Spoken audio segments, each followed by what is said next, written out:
کسی نے حضرت سید احمد کبیر رفاعی سے پوچھا کہ بابا اتنا بڑا درجہ، اتنا بڑا مقام کیسے ملا؟ تو بابا جی کہنے لگے زندگی میں کبھی کسی کو حقیر نہیں سمجھا، کسی کو کبھی حقیر، کبھی کسی کو اپنے سے کمتر نہیں سمجھا. تو اللہ نے دیکھیں نا، اگر آپ نہیں سمجھیں گے تو اس کے لیے بھی آپ کو عنوان مل جائیں گے، اور اگر سمجھنا ہے اپنے آپ کو بڑا تو اس کے لیے بھی موقع مل جاتے ہیں. حضرت شفیق بلخی بہت بڑے صوفی بزرگ ہوئے، پر نوجوان تھے، جوانی میں ہی اللہ نے بڑا مرتبہ دیا. حضرت عبداللہ بن مبارک بوڑھے تھے، دونوں ایک محفل میں اکٹھے ہوئے. اب بغداد سارا ماننے والا تھا اور دونوں کا ماننے والا تھا. آخر میں دعا بزرگ کرایا کرتے تھے محفل کے اختتام پر. حضرت شفیق بلخی جناب عبداللہ بن مبارک سے کہنے لگے آپ دعا کریں، آپ دعا کریں، آپ بزرگ ہیں. اب جس نے جو ماننا ہے اسے اس کے لیے عنوان بھی مل جائے گا.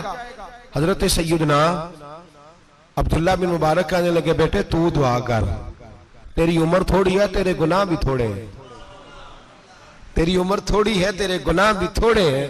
تو سیدنا شفیق بلخی کہنے لگے نہیں حضور آپ دعا کریں، آپ کی عمر زیادہ ہے تو نیکیاں بھی تو زیادہ ہی ہے نا، نمازیں بھی تو آپ کی زیادہ ہے نا، روزے بھی تو زیادہ، رمضان بھی تو آپ کی عمر میں زیادہ ہے نا، آج بھی تو آپ نے زیادہ.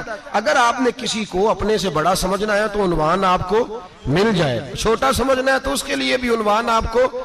بات تو یہ ہے کہ آپ کیا کرنا، اگر آپ کسی کو حقیر سمجھنا چاہتے ہیں تو بات ختم ہو گئی. سید احمد کبیر رفاعی فرماتے ہیں زندگی بھر کبھی کسی کو حقیر نہیں سمجھا. اللہ کی ساری مخلوق کی کیا بات ہے. اللہ قرآن میں کہتا ہے ان اللہ لا یستحی ان یضرب مثلا ما بعوضۃ فما فوقها. اللہ شرم نہیں کرتا کہ ایک مچھر کی مثال بیان کرے یا اس سے بھی کم تر. اللہ مچھر کی بات کرتا ہے اتنا بڑا ہو کے، وہ کہتا ہے میں کروں گا، میری مخلوق جو ہے میری تو حضرت احمد کبیر رفاعی فرمانے لگے میں نے کبھی کسی کو حقیر، بولیے کبھی کسی کو حقیر. ہم لوگوں کے پاس عنوان بڑے حقیر سمجھنے کے لیے، ہم سمجھ لیتے ہیں. امیر آدمی کہتا ہے غریب محنت کیوں نہیں کرتا، محنت کرے امیر ہو جائے گا. عنوان ہوا کہ نہ تنقید کرنے کا. 4 بچے ہیں کریں کمائی امیر ہو جائیں گے. اب وہ حقیر سمجھ رہا ہے غریب کو، غریب بھی امیر کو حقیر سمجھتا ہے. وہ بھی کہتا ہے جو اس نے کمایا سارا ہی حرام ہے، جائز ایک پیسہ نہیں، اس نے بھی حقیر سمجھ لیا. یعنی وہ یہ کہہ رہا ہے کہ میں حلال کھاتا ہوں، یہ امیر حرام کھاتے ہیں، تو بات ختم ہو گئی. اس نے بھی حقیر سمجھ لیا، اس نے بھی حقیر سمجھ لیا. اب عنوان ہی تھا نا، اگر عنوان بدل لیتے تو بات بن جاتی. امیر اگر یہ کہتا کہ میں اس غریب کی مدد کروں گا اس لیے کہ پیسے محنت سے نہیں ملتے، خدا کے فضل سے ملتے ہیں، تو وہ یہ نہ کہتا کہ یہ محنت کرتا تو آگے چلا جاتا. اور غریب اگر سمجھتا اس بات کو تو یہ نہ کہتا امیر سارے حرام ہی کھاتے ہیں، وہ کہتا بھئی رب نے جو میرے لیے پسند کیا مجھے دیا، جو اس کے لیے پسند کیا اسے دیا، بات ختم ہو گئی، جھگڑا ختم. عنوان تو مل جائے گا آپ کو، مثبت بھی اور منفی بھی. تو اچھی بات نہیں کہ مثبت اختیار کریں. سید احمد کبیر رفاعی کہتے ہیں میں گزر رہا تھا، ایک دن میرے ساتھ ایسا ہوا کہ میں گزر رہا تھا کھیت کے اندر سے، ادھر بھی پانی تھا ادھر بھی پانی تھا. ہوتا ہے نا پانی پانی ہوتا ہے فصلوں میں کئی دفعہ. کب ہوتا ہے زیادہ پانی؟ نہیں جدو کدو کری رہے جی، اور جب کدو کرتے ہیں نا تو دونوں جانب پانی بھرا ہوتا ہے نا جی، وہ ٹریکٹر بھی پانی میں چلتا ہے. میں پینڈو ہوں نا، مجھے زیادہ پتا ہے کیا حالات ہوتے ہیں. تو وہ ادھر بھی پانی ادھر بھی پانی، تو درمیان میں سے وہ منڈیر ہوتی ہے چھوٹی سی، واٹا کھیدا ہے اپنی زبان ہے. تو کہتے ہیں ادھر بھی پانی تھا ادھر بھی پانی تھا. سید احمد کبیر رفاعی کہتے ہیں میں گزر رہا تھا، عصر کی نماز کا ٹائم ہو گیا، میں جلدی جلدی جا رہا، سامنے سے کتا آ گیا. انسان اشرف المخلوقات ہے، لیکن وہ اللہ کا شکر کرے گا کہ اس نے مجھے اشرف بنایا ہے. یہ نہیں کہہ سکتا کہ یہ مخلوق حقیر ہے، یہ بری ہے، یہ نہیں کہہ سکتا. شکر کرے کہ مجھے اللہ نے اشرف. سید احمد کبیر رفاعی کہتے ہیں کتا آ گیا سامنے سے. اب کتا آیا تو مجھے جلدی تھی، کتا بھی بھیگا ہوا تھا. اب میرا دل کرے کہ کتا نیچے اترے تو میں گزروں، کتا کھڑا ہے کہ یہ سائیڈ پہ ہو تو میں گزروں. کہتے ہیں دیر ہو گئی تو مجھے ڈر لگتا تھا، میں نے کبھی کتے کو بھی نہیں جھڑکا تھا، کبھی کتے کو بھی، اپنی اتنی حیثیت ہی نہیں، جھڑکا ہی نہیں کبھی کسی کو. آپ فرماتے ہیں دیر ہو گئی تو میں نے کہا یا اللہ، حضرت سید احمد کبیر کہتے ہیں میں نے کہا یا اللہ اس کتے کو زبان ہی دے دے، میں اسے کچھ سمجھا ہی دوں، اسے زبان ہی دے دے، تو قادر مطلق ہے. کہ اسے زبان دے دی. تو میں نے کتے سے کہا نیچے اتر جا، میں نے نماز پڑھنی ہے. تو کہنے لگا بابا جی آپ اتر جائیں، آپ اتر جائیں، آپ اتر جائیں، میں کیوں اتروں؟ تو سید احمد کبیر رفاعی کہتے ہیں میں نے اس سے کہا کہ بات یہ ہے کہ میرے اوپر نماز فرض ہے، تیرے اوپر فرض نہیں، تو میں نے نماز پڑھنی ہے. اگر میں کھیت میں اتر گیا تو کیچڑ ہے، میرے کپڑوں کو مٹی لگ جائے گی، پتہ نہیں پانی پاک ہے کہ ناپاک ہے، تو تو اتر جا، تیرے اوپر نماز نہیں فرض، تو مجھے جانے دے. تو سید احمد کبیر رفاعی کہتے ہیں اس نے ایسی بات کی کہ میرے اوپر وجد طاری ہو گیا. کتے نے بات کی تو میں کانپنے لگا. راتی جاگے شیخ صداویں، راتی جاگ دے کتے تیتھوں اتے، مالک دا در مول نہ چھڑ دے، پاویں مارو 100 جتے تیتھوں اتے. او ایک برکی دا قدر پچھانن، پاویں مالک ہو من ستے تیتھوں اتے. رکھا سکھا کھا دنے جار رکھاں وچ ستے تے تیتھوں اتے. اٹھ بلیا چل یار منا لے نہیں تے بازی لے گئے نہیں کتے. اٹھ بلیا چل یار منا لے نہیں تے بازی لے گئے کتے تے تیتھوں اتے. سید احمد کبیر رفاعی کہتے ہیں وہ مجھے کہنے لگا آپ اتر جائیں. تو میں نے کہا بھائی میرے اوپر نماز فرض ہے، تیرے اوپر فرض نہیں، تو اتر جا، میرے کپڑے آلودہ ہو جائیں گے تو کیا کروں گا؟ تو کہتے ہیں اس نے بات کی تو میں گھبرا گیا اور چھلانگ لگا کے میں کھیت میں اتر گیا. مجھے کہنے لگا بابا جی کپڑے اگر آپ کے کیچڑ سے آلودہ ہو گئے تو پانی سے صاف ہو جائیں گے، اور اگر مجھے حقیر جان کے آپ کا دل آلودہ ہو گیا تو 7 سمندروں سے بھی صاف نہیں ہوگا. کپڑے پانی سے دھل جائیں گے، اور دل اگر تکبر سے آلودہ ہوا تو 7 سمندروں سے بھی صحیح ہو سکتا نہ. حقیر نہیں جاننا، نہ مولوی کو، نہ صوفی کو، نہ درویش کو، نہ کھیت میں کام کرنے والے کو، نہ پٹھے پہ مزدوری کرنے والے کو، نہ گاڑی کا شیشہ صاف کرنے والے کو، نہ تیل ڈالنے والے کو. نہ کسی کو حقیر نہ جان، نہ کسی کے حال پہ طنز کر، نہ کسی کے غم کا مذاق اڑا. وہ جسے چاہے جیسا نواز دے. یہ مزاج لطف رسول ہے. نہ کوئی آیا لے کے چلا گیا، کوئی عمر بھر بھی نہ پا سکا. میرے مولا تجھ سے گلا نہیں، یہ تو اپنا اپنا نصیب ہے. بھائی حقیر نہیں جاننا. سید احمد کبیر رفاعی فرماتے ہیں وہ کتا تو گزر گیا، میں دوڑا گھر گیا، جا کے میں نے غسل کیا، کپڑے بدلے. فرماتے ہیں پہلے بھی میں عصر پڑھتا تھا، پر آج جب نماز پڑھی تو بڑا ہی مزہ آیا. میں سر سجدے میں رکھوں میرا اٹھانے کو جی ہی نہ چاہے، میں رکوع میں جاؤں تو میرا سر اٹھانے کو دل ہی نہ چاہے. میرا دل کرے آج مغرب لیٹ ہو جائے، آج سورج دیر سے غروب ہو، میں آج سارا دن عصر ہی پڑھتا رہوں. بھائی جب تو عاجزی والی پڑھتا ہے، جب تو انکساری والی پڑھتا ہے، جب تو حضرت سیدنا معاویہ بن خطیج رضی اللہ، حضرت معاویہ بن سفیان ہے، ایک معاویہ بن خطیج صحابی ہیں. وہ کہتے ہیں میں جنگ فتح کر کے آیا تو سخت گرمی کا موسم تھا، مجھے پتا تھا کہ عمر فاروق دوپہر کو آرام کر رہے ہوں گے. آپ فرماتے ہیں میں مسجد نبی میں بیٹھ گیا، ایک بچی جناب عمر کے گھر سے نکلی تو مجھے کہنے لگی معاویہ آپ کا نام ہے؟ میں نے کہا ہاں. اندر جا کے جناب عمر کو بتایا تو عمر دوڑے آئے، اور جب آئے تو سر پہ ٹوپی کوئی نہیں، پیروں میں جوتا کوئی نہیں. کہنے لگے میں تیرا انتظار کر رہا تھا، آج مجھے امید تھی تو آئے گا، تو نے بتایا کیوں نہیں؟ تو میں نے کہا حضور مجھے پتا ہے رات ساری آپ چہرے پہ کپڑا ڈال کے مدینے کی گلیوں میں رہتے ہیں، تو دوپہر کو آپ آرام کرتے ہوں گے، اس لیے میں نے کوشش کی کہ آپ کو بیدار نہ کروں، آپ آرام کر رہے ہوں گے، اس لیے یہ میں نے کوشش کی کہ میں بیٹھتا ہوں مسجد میں آرام کرتا ہوں، جب آپ آئیں گے تو دیکھی جائے گی. حضرت عمر فاروق نے جلال کیا، فرمایا تو مجھے غافل سمجھتا ہے کہ میں سو جاؤں گا؟ اور آپ فرمانے لگے میں قوم کا خادم ہوں، جس کی اتنی زیادہ رعایا ہو وہ سو جائے چپ کر کے، میں نے جواب نہیں دینا اللہ کی بارگاہ میں؟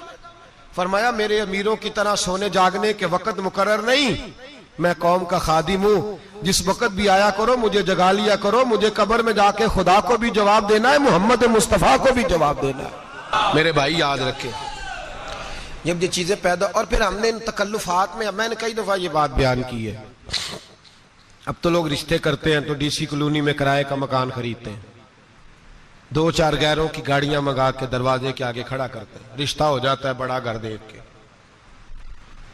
اور جب شادی کے چوتھے دن پتہ چلتا ہے کہ یہ کرائے کا مکان تھا، تو رشتے مکانوں پہ قائم نہیں ہوتے، اعتبار پہ قائم ہوتے ہیں. وہ اعتبار ٹوٹتا ہے تو زندگی بھر قائم نہیں ہوتا دوبارہ. جو آپ ہیں آپ وہی رہیں, جو آپ نہیں ہیں وہ کبھی بننے کی کوشش نہ کریں. اور میرے عزیز یہ بھی یاد رکھیں, عاجزی آپ کو سوار دے گی. اور ویسے بھی ہم اللہ کے حضور جانے والے, اگر پردوں میں چھپ کے چلے جائیں گے تو بچ جائیں گے. اور اگر ہم اپنا آپ دکھاتے ہی رہیں, ساری زندگی اسی چکر میں رہیں کہ مجھے بھی پوچھو, مجھ سے بھی مشاورت کرو, میری بھی بات سنو, تو یہ انا کی دوڑ تو ختم ہی نہیں ہوتی. ہرس صرف پیسے کی نہیں ہوتی, ہرس ہوس شہرت کی بھی ہوتی ہے. اور نبی پاک صلی اللہ علیہ وسلم نے اس کو بھی بیان فرمایا ہے کہ یہ جو تیرے اندر چیز پیدا ہوتی ہے نا, میں جانا جاؤں پہچانا جاؤں, اس سے بھی اپنے آپ کو بچا. صحابہ کے بعد جس شخص کی خلافت سب سے مضبوط ہوئی وہ حضرت عمر بن عبدالعزیز تھے. اتنی بہترین خلافت کی کہ لوگوں کو حضرت عمر کا زمانہ یاد آ گیا. حضرت عمر بن عبدالعزیز عراق میں رہنے والی ایک عورت تھی. اس عورت کا خامد فوت ہو گیا تو 5 بچیاں یتیم تھی. وہ عراق سے چلی اور جناب عمر بن عبدالعزیز کے پاس آئی کہ آپ میری بچیوں کا وظیفہ لگا دیں. وہ کہتی ہے جب میں پہنچی نا, یہاں تو اب تو استقبال, آنا جانا بڑے معاملات ہیں. اب تو بچی کی برات آئے اور 5 7 10 20 لوگ دروازے پہ کھڑے نہ ہو تو برات ناراض ہو جاتی ہے. کہتے ہمارا استقبال ہی کسی نے نہیں کیا. تو استقبال تو اب اس طرح ہے جس طرح نشہ نہیں ہوتا, یہ استقبال کی حالت ہے. امیروں سے لے کے غریبوں تک, مجھے پوچھا ہی نہیں کسی نے, کرسی نہیں دی, آگے نہیں بٹھایا, یہ والا معاملہ ہے. اور میں میری طرح کے لوگ, نیک لوگوں کی بات نہیں کرتا. اب تو ہم دیکھتے ہیں فلاں مولانا کا استقبال ہو رہا ہے, فلاں کے لیے لوگ کھڑے ہو رہے ہیں, نعرے لگ رہے ہیں. اور اب تو میں دیکھتا ہوں ایسے ایسے ہاتھ لہراتے ہیں صوفی اور درویش کہلانے والے, جیسے سیاسی لیڈر لہرایا کرتے. یہ کیا طریقہ ہوا, یہ کون سا طرز زندگی. میرے نبی پاک صلی اللہ علیہ وسلم نے فرمایا جو خواہش کرے کہ میں آؤں اور لوگ کھڑے ہوں وہ تو جہنمی ہے, تو دوزخی ہے. سارے وہی طریقے ہم اختیار کرتے جا رہے ہیں, وہی پروٹوکول ہے ہر جگہ. وہ لوگ جن کے دروازے کھلے ہونے چاہیے تھے وہاں بھی ہر وقت کے لیے معاملات طے ہو گئے. یاد رکھیں میرے نبی پاک علیہ الصلوۃ والسلام نے جو تعلیمات دی, حضرت عمر بن عبدالعزیز رحمت اللہ تعالی علیہ. عورت کہتی ہے میں پہنچ گئی, میں نے لوگوں سے پوچھا گھر کہاں ہے, تو کہا وہ جہاں بوری لٹک رہی ہے نا باہر, ٹاٹ کا پردہ لگا ہوا ہے, وہ حضرت عمر بن عبدالعزیز کا گھر ہے. کہتی ہے میں دروازے پہ دستک دی, ایک عورت نے دروازہ کھولا تو مجھے بی بی جان کے اندر بلایا. تو ان کے گھر کے اندر جب میں داخل ہوئی تو بڑا سارا سین تھا, ایک جانب کنواں لگا تھا, ایک طرف ایک بڑا درخت تھا, اور ایک چھوٹا سا بنائی ہوئی تھی جگہ برتن دھونے کے لیے. اور بی بی نا برتنوں کو مٹی لگا کے صابن لگا کے بیٹھی ہوئی تھی, کام کر رہی تھی وہ عورت. مجھے اس نے درخت کے نیچے بٹھایا, پانی پلایا. کیسے آئی ہو, میں نے کہا امیر المومنین سے ملنا ہے. کہنے لگی بیٹھو تھوڑی دیر میں آ جاتے. کہتی تھوڑی, میں نے سمجھا گھر کی کوئی ملازمہ ہے, میں بیٹھ گئی. تھوڑی دیر گزری, پھر دستک ہوئی, اس بی بی نے اٹھ کے دروازہ کھولا. تو جب وہ شخص اندر آئے تو کہنے لگی بڑی دیر سے برتنوں کو صابن لگا کے بیٹھی ہوں, کہاں رہ گئے تھے. کہتی ہیں وہ صاحب کہنے لگے بس ذرا مصروف ہو گیا تھا. دوڑے گئے, کنویں سے پانی نکالا, بی بی کو دیا, اس نے برتن دھوئے. کہتی ہے پھر تھوڑا سا سرکہ اور ایک رات کی روٹی وہ لائی, اس شخص نے کھائی. میں نے کہا کہ یہ دونوں گھر کے ملازم ہیں, میاں بیوی کام کرتے ہیں. جب وہ کھانا کھا چکے تو وہ عورت میرے پاس آئی, کہنے لگی اٹھ کے مل لو امیر المومنین سے.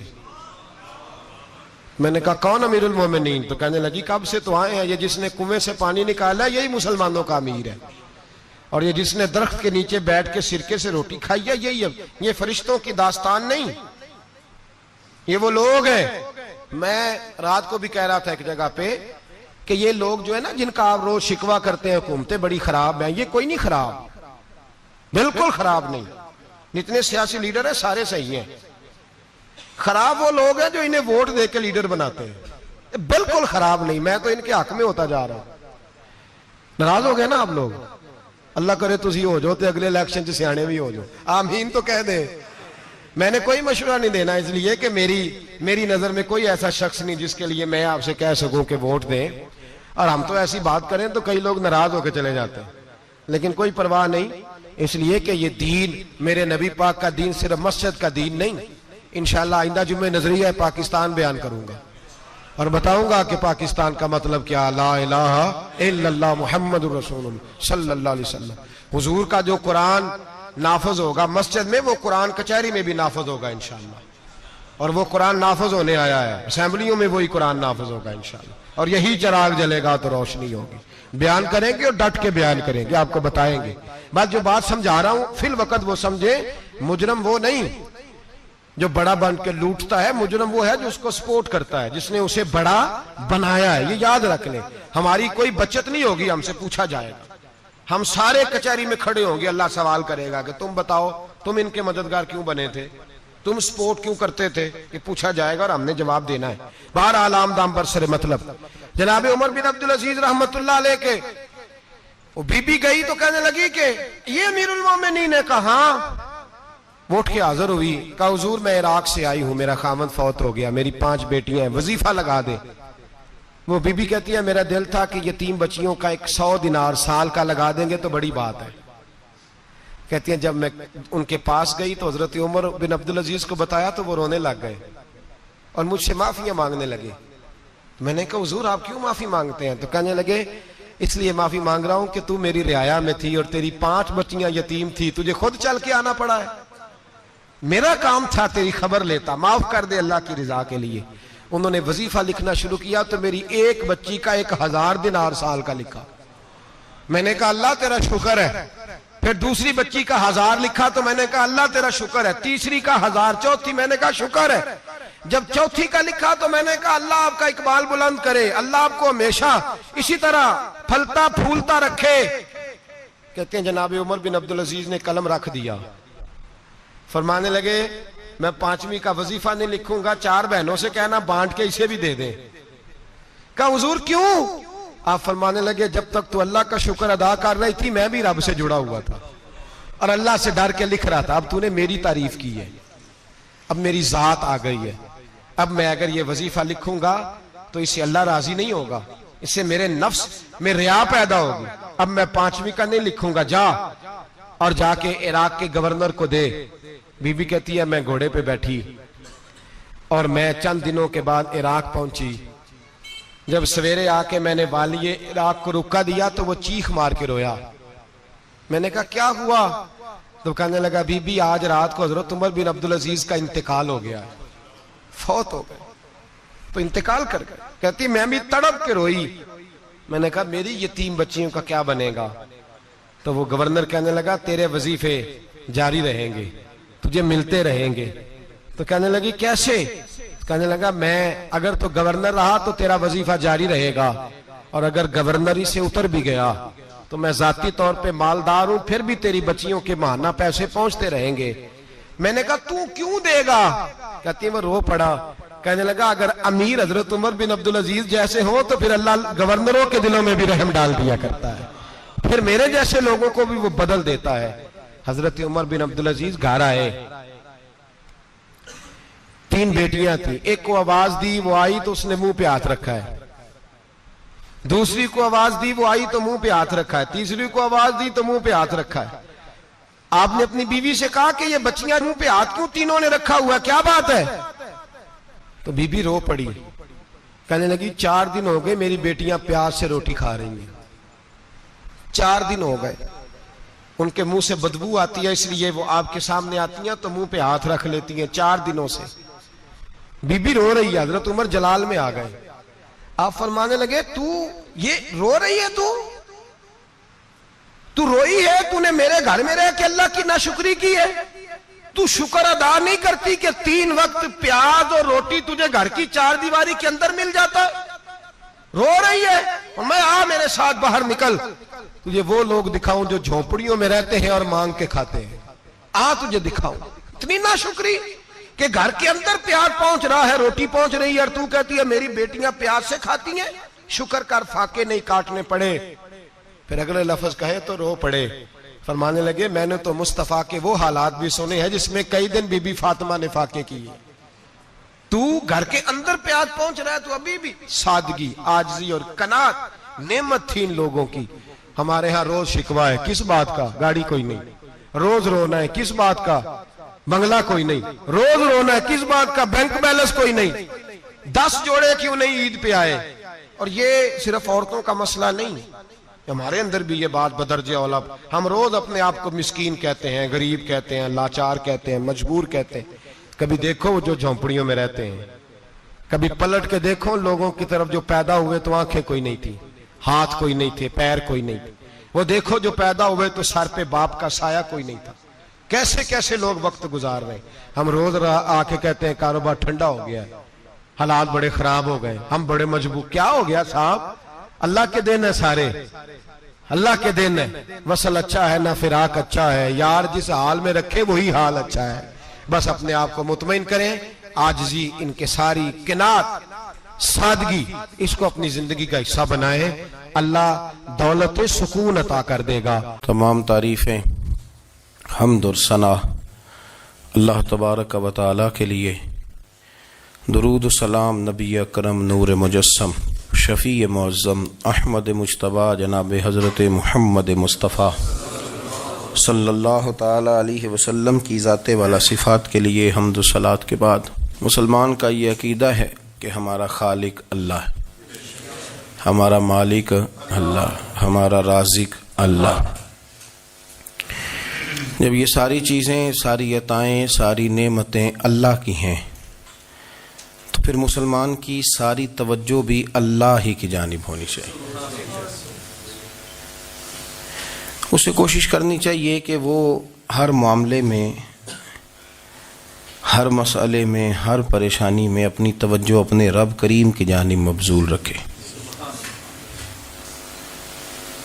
انسان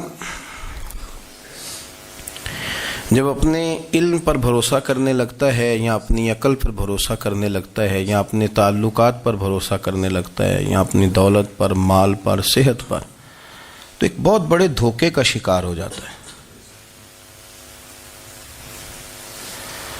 اور انسان جب انسانوں پر بھروسہ کرنے لگتا ہے تو پھر اللہ تعالیٰ اسے بعض اوقات انسانوں کے سپرد کر دیتا ہے،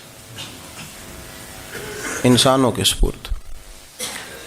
اور بہت سارے ایسے لوگ بھی ہوتے ہیں جو رب کریم کو بھولتے ہیں اور وہ اپنی ساری توجہ انسانوں کی طرف، دنیا کی طرف، دنیا داروں کی طرف کر لیتے ہیں، تو اللہ تعالیٰ فرماتا ہے پھر میں انہیں یہ سزا دیتا ہوں کہ وہ مجھے بھولنے نکلے تھے تو میں نے انہیں ان کا اپنا آپ بھی بھلا دیا، اپنا آپ بھی۔ سورہ حشر کو دیکھیے گا، فرمایا وَلَا تَكُونُوا كَالَّذِينَ نَسُوا اللَّهَ فَأَنسَاهُمْ أَنفُسَهُمْ،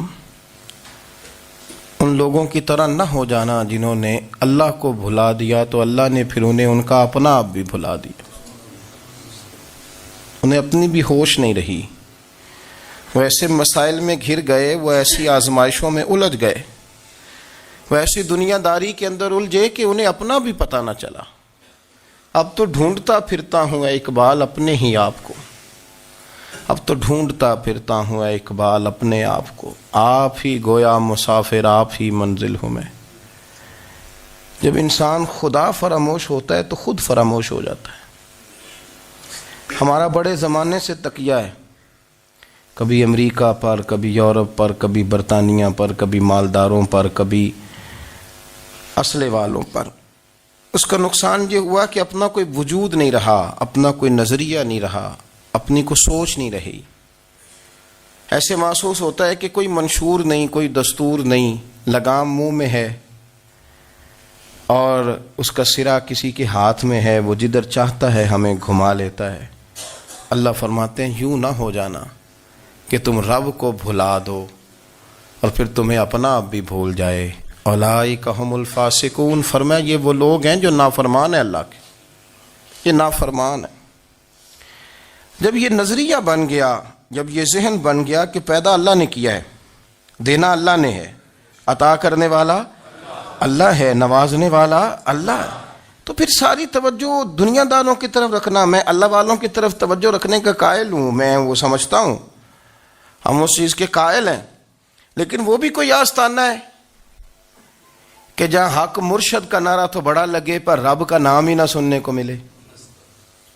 یہ بھی کوئی بات ہوئی کہ جہاں یہ تو نعرہ زور سے لگے کہ جیوے جیوے مرشد جیوے، لیکن استغفار کا درس ہی نہ ملے۔ ہر وقت یہ بتایا جائے کہ یہاں آ گئے تو بچ گئے، کیسے بچیں گے؟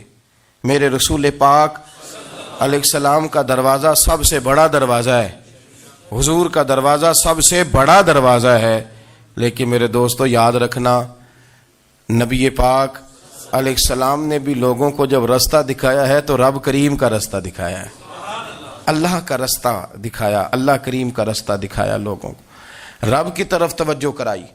میرے رسول کریم سید عالم صلی اللہ تعالی علیہ وسلم نے لوگوں کی اللہ کی جانب توجہ کرائی اور لوگوں سے یہ کہا کہ وہ اپنے رب کریم کی جانب اپنا ذہن رکھیں، اپنی توجہ اپنے اللہ کی جانب مبذول کریں۔ میری بات کو اچھے طریقے سے سمجھیے گا، علم اللہ تبارک و تعالی عطا کرتا ہے تو اسے اللہ کی عطا ہی سمجھنا چاہیے۔ کچھ لوگوں کے پاس علم ہوتا ہے پر علم نافع نہیں ہوتا، وہ ٹامک ٹونیاں مارتے رہتے ہیں ساری زندگی۔ علم کو اللہ کی عطا سمجھیں، اپنی عقل پر اپنے شعور پر زیادہ بھروسہ نہ سمجھیں، نظر اللہ پہ رکھیں۔ حضرت مولا علی شیر خدا کرم اللہ تعالی وجہہ الکریم سے کسی نے پوچھا تھا بڑا عالم کون ہوتا ہے؟ ہمارے ہاں تو اب وہ والے عالم پائے جاتے ہیں نا، اللہ ماشاءاللہ، جو ممبر پہ بیٹھتے ہیں تو دعوے ہی دعوے، ممبر پہ بیٹھتے ہیں تو دعوے ہی دعوے، اس طرح کے عالم ہمارے ہاں پائے جاتے ہیں، وہ ہر بات میں دعویٰ کرتے ہیں، میں یہ کر دوں گا، میں وہ کر دوں گا۔ یہ مزاج علماء کا نہیں۔ حضرت علی المرتضیٰ سے کسی نے پوچھا بڑا عالم کون ہوتا ہے؟ فرمایا بڑا عالم وہ ہوتا ہے کہ جسے مسئلے کا پتہ نہ ہو تو وہ کہہ دے مجھے نہیں پتا، میں پتہ کر کے بتاؤں گا، غلط بات بیان نہ کرے۔ امام مالک سے کسی نے کوئی مسئلہ پوچھا تو آپ فرمانے لگے مجھے اس سوال کا جواب نہیں آتا، ہمارے بزرگ سمجھاتے کیا ہیں؟ وہ کہنے لگا آپ اتنے بڑے امام ہیں تو اس سوال کا جواب نہیں آتا۔ آپ فرمانے لگے اگر مجھے ہر سوال کا جواب آتا پھر تو میں خدا ہوتا، مجھے ہر سوال کا جواب نہیں آتا، مجھے تو اتنا آتا ہے جتنا میرے رب نے مجھے عطا کر دیا ہے۔ اپنی نظر اللہ پہ رکھیں، نکل آئیں اس معمے سے باہر کہ میں کوئی بلا ہوں، مجھے بڑا پتہ ہے، میرے پاس 6 ڈگریاں ہیں، مجھے 10 جگہ پہ تدریس کا شغف حاصل ہے، اس سے نکلیں باہر۔ قرآن مجید دیکھیے گا، اللہ تعالیٰ نے ارادہ قدرت فرمایا کہ میں حضرت آدم کو بناؤں گا، پھر بنانے کے بعد فرمایا فرشتوں سجدہ کرو آدم کو، سب نے سجدہ کیا الا ابلیس ابا واستکبر وکان من الکافرین، سب نے سجدہ کیا سوائے ابلیس کے، اس نے انکار بھی کیا، تکبر بھی کیا اور کافروں میں سے ہو گیا۔ تو یہ جب اللہ تعالیٰ نے سجدہ کرایا تو کیسے کرایا؟ اللہ تبارک و تعالیٰ نے نا حضرت آدم کو علم سکھایا خود، وعلم آدم الاسماء کلہا، خود اللہ فرماتے ہیں کہ میں نے جناب آدم علیہ السلام کو تمام اشیاء کے نام سکھائے، سب اشیاء کے نام سکھائے۔ تو وہ چیزیں پھر میں نے نا، اللہ فرماتے ہیں میں نے فرشتوں پہ پیش کی، میں نے کہا کہ بتاؤ ان کے نام کیا ہے، تو فرشتوں نے جو جواب دیا وہ سمجھنے والا ہے۔ اللہ نے چونکہ خود علم سکھایا تھا حضرت آدم کو، جناب آدم سکھایا تھا لیکن فرشتوں کو نہیں سکھایا تھا، تو اللہ کریم نے فرمایا فرشتوں اب یہ بتاؤ ان چیزوں کے نام کیا ہیں؟ تو فرشتے کیا کہتے ہیں؟ فرشتے عرض کرتے ہیں قالوا سبحانک لا علم لنا۔ آپ کبھی یقین کریں اس چیز کی لذت لیں تو مزہ آ جائے۔ کہا قالوا سبحانک، کہنے لگے تو پاک ہے، قالوا سبحانک، کہنے لگے تو، بھئی آدم علیہ السلام کو نام سکھا لیے، پھر فرشتوں کے سامنے وہ چیزیں پیش کر کے کہا ان چیزوں کے نام بتاؤ، تو فرشتے کیا کہتے ہیں؟ کہتے ہیں قالوا سبحانک، تو پاک ہے، لا علم لنا، ہمارے پاس کوئی علم نہیں، الا ما علمتنا، ہمیں تو اتنا پتہ ہے جتنا تو نے ہمیں سکھا دیا، ہمیں تو اتنا پتہ ہے جتنا تو نے ہمیں، لا علم لنا، ہمارے پاس کوئی علم نہیں ہے، اتنا ہی پتہ ہے جتنا تو نے ہمیں سکھا دیا ہے، اس سے زیادہ ہمارے پاس علم۔ اور یہ کیوں تو نے ہمیں جتنا سکھایا اتنا پتہ ہے؟ فرشتے یہ نہیں کہتے یا اللہ تو زیادہ سکھا، آدم کو دیا تو ہمیں بھی دے، یہ نہیں فرمایا، فرمایا انک انت العلیم الحکیم، اے اللہ تو علم والا بھی ہے اور حکمت والا بھی ہے، تجھے پتہ ہے کس کو کتنا دینا ہے، جتنا تو نے مناسب سمجھا جناب آدم کو دیا، اور جتنا تو نے بہتر سمجھا وہ تو نے ہمیں عطا فرمایا۔ تو اگر آپ کے پاس علم ہے، کہیں نالج ہے، تو اس کو اللہ کی عطا سمجھیں۔ ہمارے ہاں بہت سارے لوگ بن کے بیٹھ جاتے ہیں، میں اکثر کہتا ہوں کہ پھر وہ دعوے کرتے ہیں میرے علاقے والے جاہل ہیں، میرے شہر والے جاہل ہیں، میرے خاندان والے پڑھے نہیں. یہ آپ کا دعویٰ ہے، یہ آپ کو خراب کر دے گا. ہم نے بہت سارے ایسے لوگ دیکھے جو بہت بڑے عالم تھے، لیکن اللہ جب لینے پہ آیا تو عقل ہی لے گیا، شعور ہی چلا گیا، حافظے ختم ہو گئے. آپ دیکھتے ہیں بڑھاپے میں کچھ لوگ ایسے ہوتے ہیں کہ جن کو یہ بھی یاد نہیں رہتا کہ میرا نام کیا ہے، میں کہاں ہوں، مجھے کدھر جانا ہے. تو اس وقت سے اللہ کی پناہ مانگیں اور اپنی نظر اپنے رب کریم کی جانب رکھیں، اللہ کی جانب اپنی نظر کو مبذول رکھیں. دوسری بات، علم کے بعد ایک چیز آتی ہے جس کا نام ہے ہدایت، جس کا نام ہے تقوی، جس کا نام ہے پرہیزگاری، جس کا نام ہے عمل، عبادت، ریاضت. یہ بھی اسی وقت ہی نصیب ہوتی ہے جب میرا رب کریم نصیب فرما دیتا ہے. ہم نے نا نیکی کا اپنا اپنا سٹیٹس بنا لیا ہے، اپنا اپنا معیار بنا لیا ہے. کچھ لوگ کہتے ہیں کہ جناب مسجد میں سیمٹ کا توڑا دینے سے بہتر ہے کسی غریب کو آٹے کا تھیلا دے دو. اب اس نے اپنا مزاج بنا لیا نا نیکی کا، اس نے اپنا سٹیٹس بنا لیا ہے. میرا یہ سوال ہے کہ نبی پاک صلی اللہ تعالی علیہ وسلم جب مدینہ شریف آئے تھے تو حضور نے سب سے پہلے غریبوں میں آٹا تقسیم کیا تھا کہ سب سے پہلے مسجد بنائی تھی؟ کیا عجیب لوگوں کا رنگ ہے، اپنی مرضی کی ہدایت، اپنی مرضی کا تقوی، اپنی مرضی کا معیار. مسجد کوئی بڑا چھوٹا خطیب بھی میری طرح کا ہو نا تو وہ مسجد میں بیٹھ کے جب نبی پاک کی بات کرتا ہے تو کہتا ہے میرے رسول پاک غریبوں کا سہارا بن کے آئے. وہ غریبوں کی بات کرتا ہے، مسکینوں کی، لاچاروں کی، کمزوروں کی بات. تو مسجد ہی تو وہ ادارہ ہے جہاں سے غریبوں کی بات ہو رہی. تو اب لوگوں نے غریب کو اور مسجد کو لڑانا شروع کر دیا. اس کو لڑاؤ کہ مسجد میں پیسے دینے سے بہتر ہے آپ غریب کو آٹے کا تھیلا دے دیں. آپ یہ کیوں نہیں کہتے کہ مسجد میں بھی آپ توڑا دیں ایک سیمٹ کا اور ساتھ غریب کو بھی خدمت کریں؟ یہ کیوں نہیں تقوی؟ اپنی اپنی مرضی کا مزاج، اپنی اپنی. کچھ لوگ کہتے ہیں چھوڑو جی، ساری زندگی انسان نماز پڑھتا رہے اور پھر گالیاں بھی دیتا رہے، بندہ داڑھی بھی رکھ لے اور جھوٹ بولنا بھی نہ چھوڑے. تو یہ آپ نے اپنے پاس سے تقوی کا معیار بنایا. گالی دینے کا گناہ ہے اور داڑھی رکھنے کا ثواب ہے. تو اگر آپ داڑھی رکھے ہوئے ہیں اور آپ کوئی غلطی کر رہے ہیں تو اس سے آپ کی داڑھی کا ثواب ختم، اللہ کرے آپ کو سمجھ آئے میری بات. آپ کوئی غلطی کر رہے ہیں، داڑھی کا ثواب اس سے ختم، وہ اپنی جگہ پہ قائم ہے چیز. اپنی مرضی کا کیوں تقوی کا معیار بناتے ہیں؟ تقوی کا مزاج اپنی مرضی کا نہ بناؤ.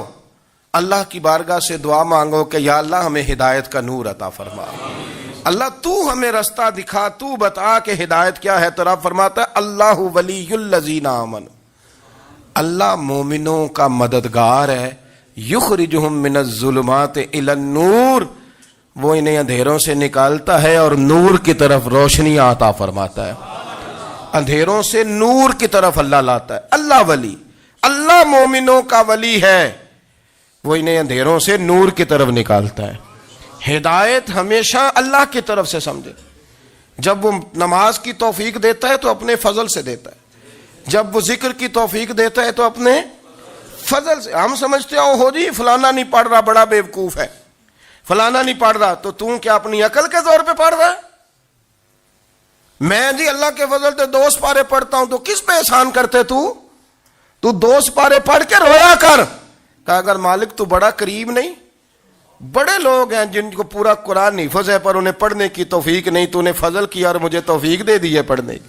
رویا کر، پڑھ کے رویا کر. راتی ساری کر کر زاری، او نیند اکھاں تھی توندے تے فجرے اوہی گناہگار کہاون سب تو نیوے ہوندے. مہربانی کریں، ڈریں، نیکی کریں تو پھر ڈریں، پھر احساس پیدا کریں، پھر اپنے اندر وہ کمزوری لائیں کہ توبہ توبہ مجھے تو پتہ ہی نہیں، تو جانتا ہی نہیں. حضرت سیدنا امام اعظم ابو حنیفہ رحمۃ اللہ تعالی علیہ کے ساتھ ایک شخص کہتا میں نے نماز پڑھی تو عشاء کی نماز تھی. یہ جو لوگ بڑے ہوتے ہیں نا، جن کے پیار کرنے والے بڑے ہوتے ہیں، ان کے گرد خوف بھی بڑا ہی ہوتا ہے، انہیں بڑا ڈر لگتا ہے، بڑی بعض اوقات آزمائش ہوتی ہے ان کی. عشاء کی نماز کہتے پڑھی تو امام صاحب نے نا عشاء کی نماز میں تلاوت کی آیتیں فَمَن يَعْمَلْ مِثْقَالَ ذَرَّةٍ خَيْرًا يَرَهُ وَمَن يَعْمَلْ مِثْقَالَ ذَرَّةٍ شَرًّا يَرَهُ. فرمایا جو ذرہ برابر خیر کرے گا وہ بھی قیامت میں دیکھے گا، اور جو ذرہ برابر شر کرے گا وہ بھی قیامت میں اس شر کو دیکھے گا، اس کے سامنے آئے گا۔ تو وہ شخص کہتا ہے کہ سارے لوگ نماز پڑھ کے چلے گئے تو امام صاحب رحمۃ اللہ علیہ نے اپنی داڑھی پکڑی ہوئی، رو رہے ہیں۔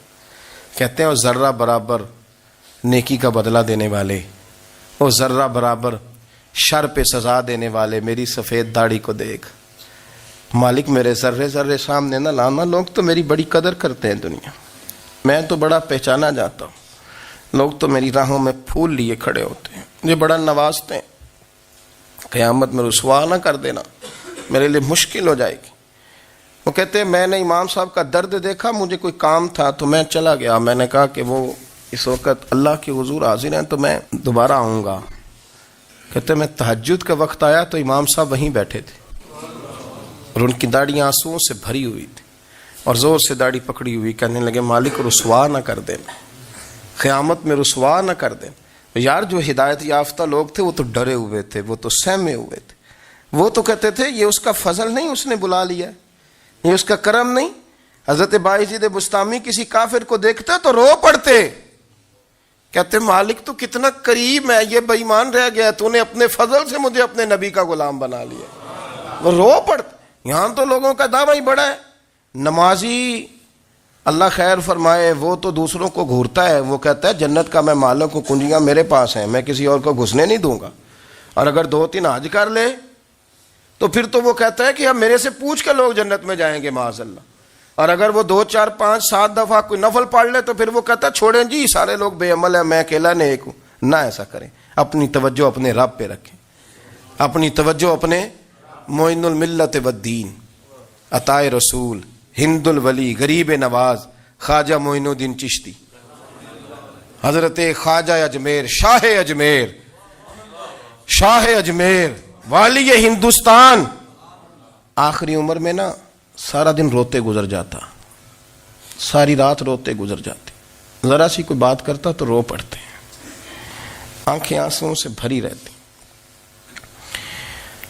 کئی دفعہ اپنے بھی پریشان ہو جاتے ہیں نا کہ یار تو ایک بات کی جان ہی نہیں چھوڑ رہا، تو خواجہ قطب الدین صاحب بختیار کاکی سے لوگوں نے کہا کہ آپ مرشد سے بات کریں، اتنا بھی تو نہیں نہ رونا چاہیے، ہر وقت اس کے آنسو کی کریے، عاشق دا کام ہی رونا تونا، تبھی نہ رویو نہیں منظوری، یہ عاشق سدا ہی روندا رہندا ہے، پاویں وصل ہوئے تے پاویں دوری، ہر وقت رونے کا کیا مطلب ہے؟ تو خواجہ قطب صاحب کہتے ہیں میں قریب گیا تو میں نے پیر دبائے، میں نے کہا سونیا لوگ تو کچھ بھی نہیں کرتے، تو نے تو کمال کر دیا، 90 لاکھ آدمی مسلمان کر دیا، دنیا کچھ نہیں کرتی، تو نے 50 سال ساری رات مصلے پہ بیٹھ کے رب راضی کیا، تو شہزادہ تھا، حضور کی اولاد تھا، لیکن معین الدین تیرا ایک پلاٹ بھی نہیں، تو نے طالب علم پالے، انہیں غریبوں کو دیا، انہیں نوازا، کوئی شے نہیں تیرے پاس، ہر چیز تو نے، ساری رات روتے ہو،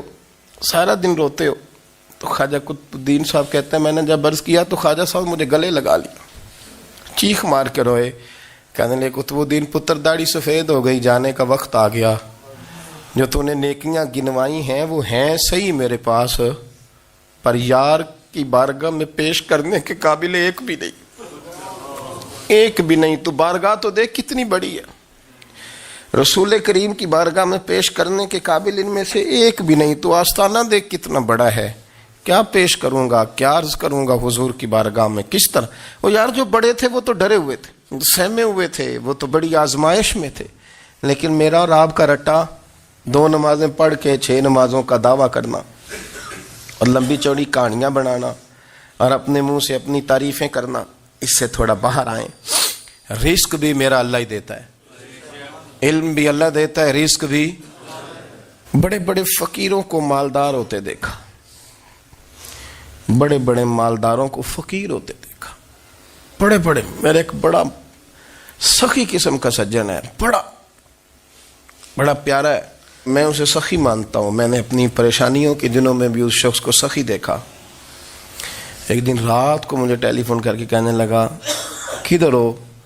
میں نے کہا میں گھر ہوں۔ نہیں اکثر سفر میں ہوتے ہو نا؟ میں نے کہا طبیعت کیسی ہے؟ ٹھیک ہے، بس حال چال پوچھنا تھا۔ میں نے سمجھائی، میں نے کہا یار یہ کوئی مسئلہ ہے؟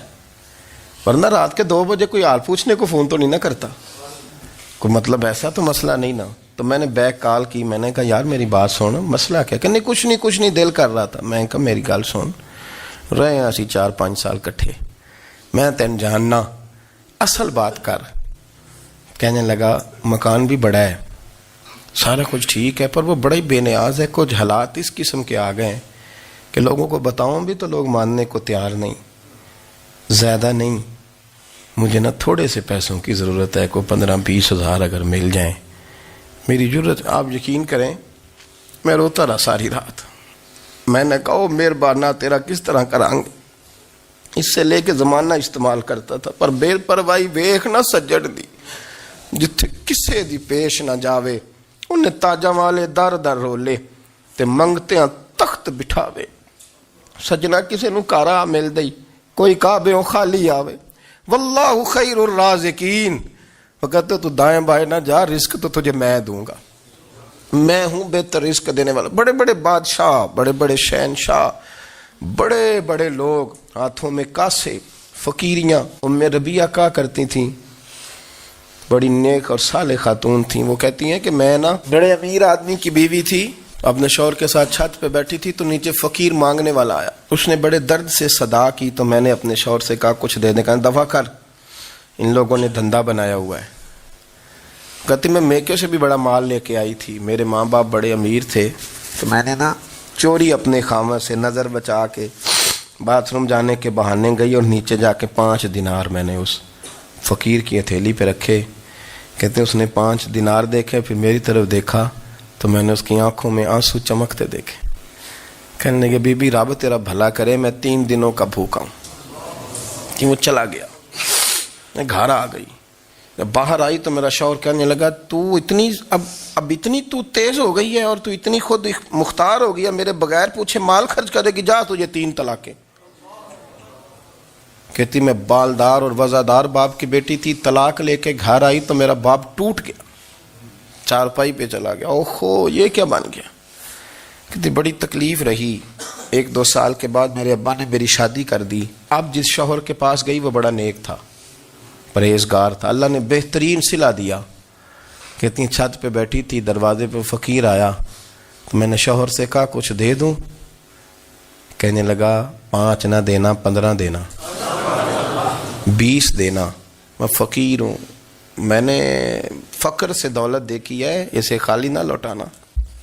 کہتی ہے کہ میں نیچے گئی اور جب میں نے اس کی طرف دینار بڑھائے تو میری چیخ نکلی, پیسے پھینک کے میں بے ہوش ہو کے گری. میرا شوہر نے آ کے اٹھایا, اندر لے گیا, پانی منہ پہ چھڑکا. کہنے لگا تجھے کیا ہوا؟ کہنے لگی یہ جو مانگنے آیا یہ میرا پہلا شوہر تھا, وہی تھا جو کہتا تھا کہ تو 5 دینار دے آئیے, جا تجھے 3 طلاقیں. پڑھو نا حدیث پاک. میرے نبی پاک علیہ السلام نے فرمایا ایک بندہ گنجا تھا. گنجا, کوئی ترتیب آگے پیچھے ہو جائے تو مفہوم کے لحاظ سے, لیکن میں مفہوم اس کا واضح کرتا ہوں. ایک گنجا تھا, کوئی شے نہیں تھی, سر پہ بال بھی نہیں تھے, رویا کرتا تھا. اللہ تعالیٰ نے فرشتے کو بھیجا, تجھے کیا چاہیے؟ تو کہنے لگا بال آ جائیں اور تھوڑا مال آ جائے. فرشتے نے ہاتھ پھیرا تو بال بھی آ گئے, تو بکریاں بھی آ گئیں, لائنیں لگ گئیں, مال ہی مال ہو گئے. دوسرے کے پاس گیا, وہ کوڑا تھا, اس کو جا کے کہا کیا چاہیے؟ کہنے لگا شفا ہو جائے اور کچھ اللہ تعالیٰ آسانی کر دے. شفا بھی ہو گئی, گائیں بھی دے دی, بھینسیں بھی دے دی, مال ہی مال ہو. پھر ایک کے پاس گیا, وہ اندھا تھا, تجھے کیا چاہیے؟ اس نے کہا آنکھیں مل جائیں اور کچھ ساتھ اللہ مال دے دے. اونٹ ہی اونٹ ہو گئے. جب بڑا نواز دیا تو پھر مالک نے امتحان لینے کا ارادہ کیا. یاری تیری سونا ہے پر آزمائشاں بھی تیریاں اگ, آزمائشاں تیریاں, صحیح کہہ رہا ہوں, آزمائشاں تیریاں, یاری تیری سونا ہے پر آزمائشاں تیریاں. اے سونا پرکھیا جاوندا ہی پہلو نال لگاں دے لگ. اللہ نے فرمایا آزمائش کرو. سب سے پہلے گنجے کے پاس آئے, اسے کہا اللہ کے رستے میں کچھ دیکھنے لگا, میرے خرچے ہی بڑے, دیکھو تو صحیح کتنی مشکل میں وقت گزارتا ہوں, حال ہی کوئی نہیں. تو اس نے کہا میں نے تو سنا ہے تو گنجا اور بھوکا ننگا تھا. کہنے لگا میں تو جدی پشتی رئیس اعظم ہوں, تو یہ کس پاگل نے کہا ہے بھاگ جا. اس نے کہا اچھا جیسے تو تھا ویسے ہی ہو جائے. کھیت کھلیان اجڑ گئے, پھر سے گنجا ہو گیا. حضور علیہ السلام فرمانے لگے, پھر وہ اس کے پاس گیا جو کوڑا تھا, اسے کہا کچھ دے، کہنے لگا خرچے ہی بڑے، اب پوچھ لیں کسی امیر آدمی سے، کہے گا چکی کے نیچے ہاتھ ہے میرا، میرے سے زیادہ تو اب پریشان بندہ ہی کوئی نہیں، کیا بتاؤں آپ کو، اتنا ٹیکس ہے، اتنا جرمانہ ہے، فلانی شے، بڑا کچھ گنواتے ہیں لوگ۔ اس نے کہا میں نے تو سنا تو پہلے کوڑا تھا۔ اس نے کہا جا دوڑ جا، میں تو رئیس اعظم ہوں، دادا بھی پردادا بھی اور ساری نسل ہی۔ اس نے کہا اچھا جیسے تو تھا ویسے ہی ہو جائے۔ پھر وہ گیا اندھے کے پاس اور جا کے کہا اللہ کے نام پہ کچھ دے، تو وہ کہنے لگا رب کے نام پہ؟ یہ کھڑے ہیں اونٹ، جتنے تیرے دل کرے لے دا۔ اس نے کہا کیا معنی اس بات کا؟ کہنے لگا یار تجھے کیا بتاؤں، میں تو اندھا تھا، میں نے تو کبھی دنیا دیکھی نہیں تھی، پھر اس کریم نے فضل کیا تو مجھے بڑا کچھ دکھایا، میں کیا بتاؤں، میرا دل کر رہا ہے کہہ دوں کہ پھر اس نے کعبہ دکھایا، پھر اس نے روضہ رسول دکھایا، پھر اس نے ریاض الجنہ کے سجدے دکھائے، پھر اس نے اپنے محبوب کے دروازے کی رونقیں دکھائیں، اس نے بڑا کچھ دیا، اس نے بڑا نوازا۔ میرے پاس تو شاید میں بدکار پرانا خادم، کسے در ملی نہ ٹوئی، اے واصف یار نے نظر جو کی تھی، پھر واصف ہی ہوئی، یہ تو اس کا کرم ہوا۔ تو یہ وہ کہنے لگا تو اللہ کے نام پہ جان مانگ، میں وہ بھی دینے کو تیار، میرے پاس تو شے ہی کوئی نہیں تھی، مجھے تو اپنا پتہ ہے، میں تو کوئی شے نہیں تھا، کچھ نہیں تھا میرے پاس، یہ تو ان کا کرم ہے کہ رخ ان کا ادھر ہے، اور مختصر سی میری کہانی ہے، یہ جو بھی ہے ان کی مہربانی ہے۔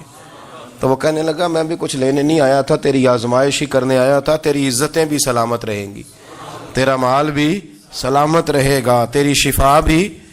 اپنی زندگی میں کبھی بھی اللہ کی بارگاہ سے توجہ ادھر ادھر نہ کریں، چھوڑیں لوگ کیا کر رہے ہیں، دنیا کیا کہہ رہی، کبھی بھی اپنی توجہ دائیں۔ ہمارا یہ مسئلہ بن گیا کہ ہماری سیاست ہے، ہماری دنیا داری ہے، ہم بندوں کو راضی کرنا چاہتے ہیں، ہم دیکھتے ہیں کون کس طرح، اور آپ یقین کریں آپ تھک جائیں گے، بندے راضی نہیں ہوں گے، وہ نہیں راضی ہوتے، آپ ان کو منا کے لائیں گے تو ادھر والے نکل جائیں گے، ادھر کو منائیں گے تو ادھر والے نکل جائیں گے۔ اس چکر سے باہر آئیں، اس رب کو راضی کریں جو فرماتا ہے ان الذین آمنوا وعملوا الصالحات سیجعل لهم الرحمن ودا۔ فرمایا تو ایمان لانے کے بعد نیک عمل کر، میں لوگوں کے دلوں میں تیری محبت پیدا کر دوں۔ رحمان لوگوں کے دلوں میں محبت ڈال دے گا، اللہ لوگوں کے دلوں میں۔ اپنی نظر ہمیشہ اپنے رب پہ رکھیں، اتنی لمبی چوڑی دنیا داروں سے امیدیں نہ وابستہ کریں۔ میں نے دیکھا ہے لوگ کا سال ایسی کرتے ہیں، کبھی اس کے دروازے پہ کبھی اس کے دروازے پہ، ان چکروں سے باہر آئیں اور اپنے رب کی بارگاہ کی طرف توجہ کریں، استغفار شوق سے پڑھا کریں، اور اکیلے میں نا، اکیلے میں حضرت رئیس المتکلمین مولانا نقی علی خان صاحب رحمۃ اللہ نے لکھا ہے کہ فرعون 500 سال حکومت کر گیا، یہاں تو 5 سال کی حکومت کی پیر لڑکھڑاتے ہیں، 500 سال۔ فرماتے اصل وجہ یہ تھی کہ دنیا جب سو جاتی تھی نا تو اوپر چادر لے کے تو مسلح پہ بیٹھ جاتا تھا اور ہاتھ باندھ کے کہتا تھا رب تو ہی ہے، میرا پردہ نہ کھولنا، مالک تو ہی ہے، کرم نوازی کرنا، میری پکڑ نہ کرنا۔ وہ بے ایمان ہو کے اگر 500 سال ہاتھ باندھے تو گزارا کر لیتا ہے، تو ایماندار ہے، پر مسئلہ یہ ہے کہ تو رات کو بکل مار کے ہاتھ نہیں نہ باندھتا، تو منت نہیں کرتا، تو استغفار نہیں کرتا، توبہ کریں تو بچے رہیں۔ وہ اتنی لمبی حکومت کر گیا چونکہ رات کو کہتا تھا مالک رب تو ہی ہے، لیکن مہربانی فرما، میری پکڑ نہ فرما، تو اللہ نے تو اس کو مہلت دے دی۔ یا نبی سب کرم ہے تمہارا، یا نبی سب کرم ہے تمہارا، یہ جوارے نیارے ہوئے ہیں، اب کمی کا تصور بھی کیسا، اب کمی کا تصور بھی کیسا، جب سے منگتے تمہارے